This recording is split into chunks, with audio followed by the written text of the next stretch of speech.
Now that we have covered the methodology of the lattice background fill and have learned and practiced the quilting path, the next thing I want to discuss with you one more time is writing utensils, or the marking utensils that you're going to use when you are marking out your pattern.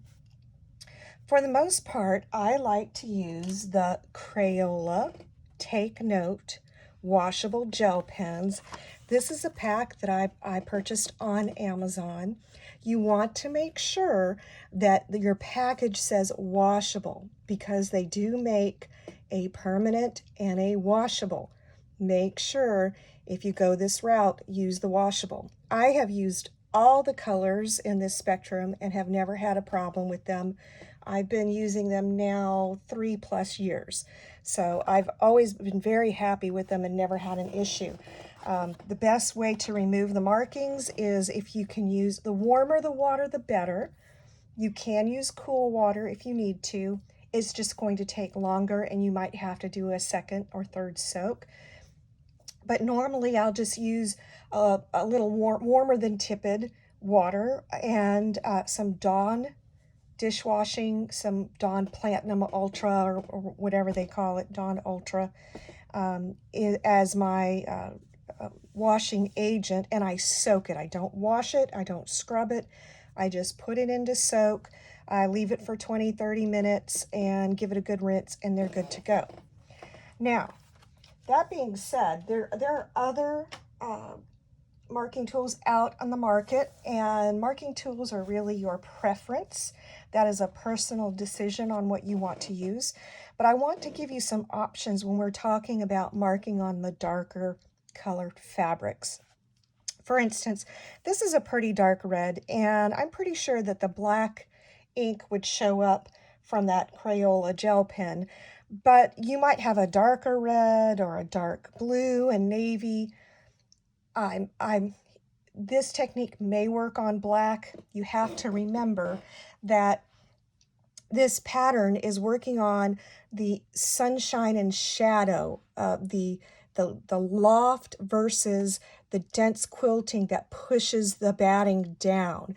And so for it to really take effect, you want the light to be able to play off of the pattern.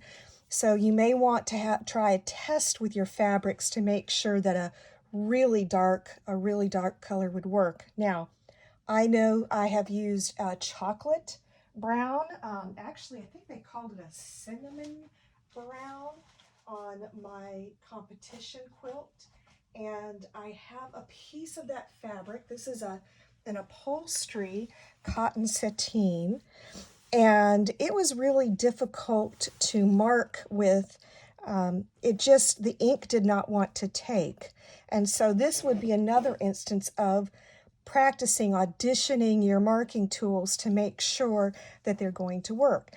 In this instance, I used my Bowen chalk pencil. It's a very fine point pencil. It is chalk, and this is what I used to mark out my pattern, and it fairly rubs out easily, and if you soak it, it comes out easily as well. So that is an option. Here it is on the red, and let me bring that in for you just a little bit so you can see it. So you can see it very faintly on the red.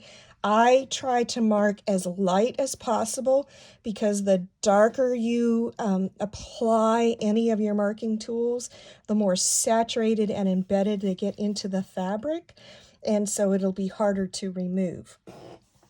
Another option besides the Bowen chalk pencil, and I'm not certain, I believe they may come in other colors. Let me warn you, a pigmented chalk is still a pigmented chalk, and you may have issues. So stick with the white. Don't go with the yellows, don't go with the blues or the pinks. Stay with the white, okay? Another option that I have used for a few years is the Prismacolor Premier coloring pencil.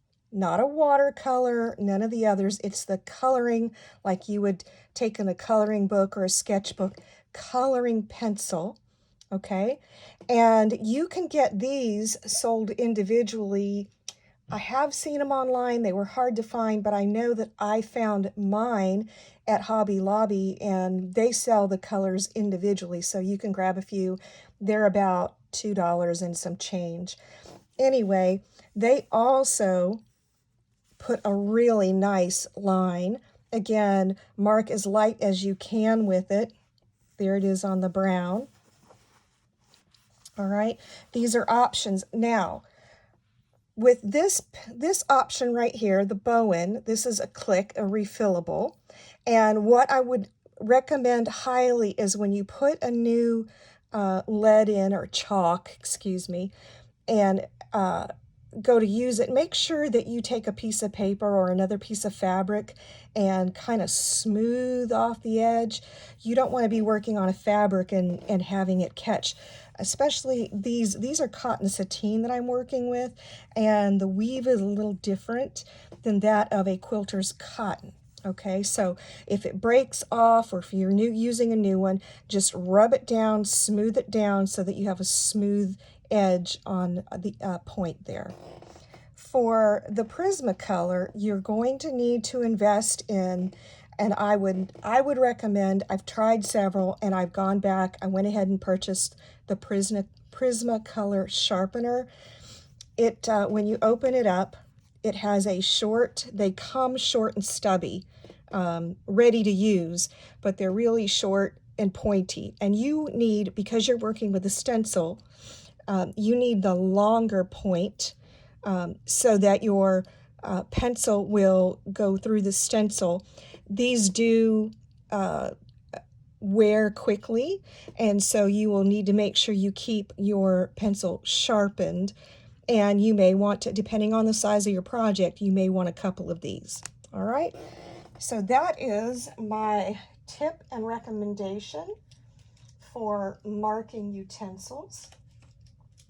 Let me go ahead and move this out of the way so we can discuss our pattern and working it into a design. Here I have a rather large piece. This is a big panel for a large tote bag that I'm working on, and for those of you who have been following me, it is the Bluebird tote bag. And I am going to be using the 3/8 inch stencil for this. And what I would like you to look at to be, so that you understand, is the bottom and the top. The first set of vertical lines are longer than the rest of everything on the inside of the stencil. So when you go to line up, it might throw you for a loop. It really just takes you to the, let me get a pen here so I can point easier. It really just takes you to the top. It's the full, basically the full length of that section of the bar.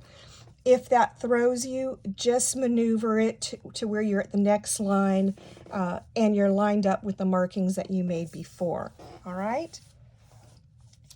The other thing that I may or may not have mentioned prior is that these stencils come with registration marks on each corner so that you can line them up and set them on point. So if you wanted to set this on point and have a different look to your design, that's available to you also. Now, let's talk a little bit about this panel that I have started quilting and the reasons, or my methodology on what I've done. A lot of times when you're doing a whole cloth, you can purchase them, or if you design them, you mark everything out, and that's fine and dandy. I have been doing this enough now that I have found that by marking this lattice work out in the beginning, gets really hard because you need to be able to differentiate in the design where it's going to be tucking under or going over in areas. And I also find that if you put it down on a piece of fabric and then quilt it with the quilt sandwiches, things seem to get a little bit more distorted and twisted because of all the quilting that's going on. So I have learned to save the area that I want to add the design to and add it after I do the quilting. So here you can see that I have done a lot of feather work. I have done a little fill work, and I'll explain that in just a little bit. But the majority of it, I have a really pretty feather, scrolling feather going all the way around this large panel.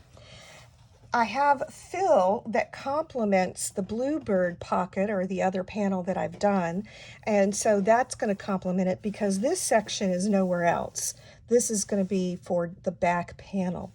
And I still have some areas that I will finish off with some straight line quilting, some matchsticks probably with a little bit of pebble work in there.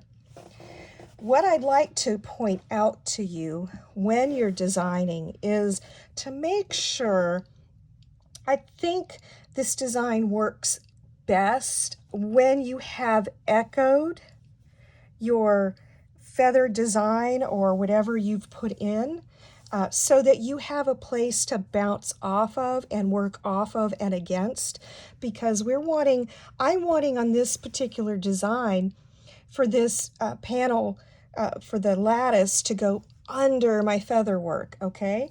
And so by having this break around the feather, you know, the echo line, I have something for my thread to travel on, and it's not going to be fighting against the actual feathers that I've already quilted. Because you remember, I will most likely be using a different weight thread. I've used a 40 weight glide here, and my intention is to use a 100 weight, probably micro quilter for this here.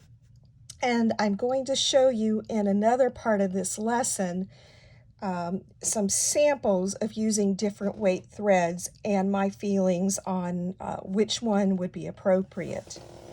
So let's go in and take a look at the design. This all looks pretty normal to you. It looks very much like the practice that we had first. And there's our practice. So the center section looks pretty much the same. But when we come out to the edges, you will notice that pretty much everywhere I have extended my pattern into the area that I've already quilted. And that is so I can come back and make sure, and here, this is not for your benefit, this is actually what I do every time I quilt, is I go in and I extend the lines. Remember, I told you that if you lacked the confidence or felt more comfortable extending all your lines, to do so.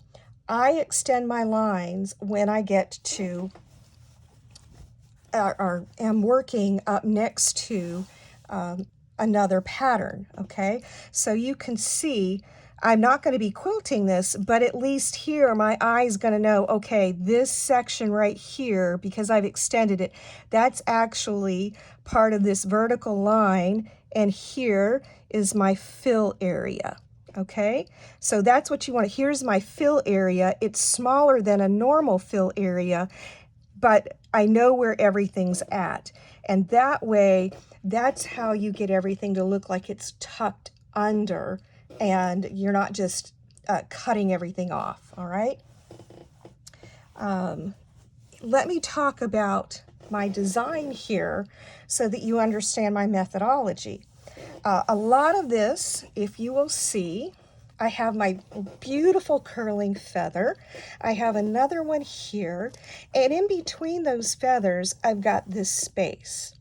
I could have left this alone and just extended the lattice work all the way into here, but there's a lot of tiny little nooks and crannies, and that can be very challenging. If you want to do this, if this is a competition piece you're doing or something really special, by all means, it can be done. But for the purpose of this being a tote bag, I am going to go ahead and fill in those areas with another backfill, going from really small, then moving it out a little bit more to scale with the rest of the feather work. And I'm going to make these nooks and crannies less than what they would have been.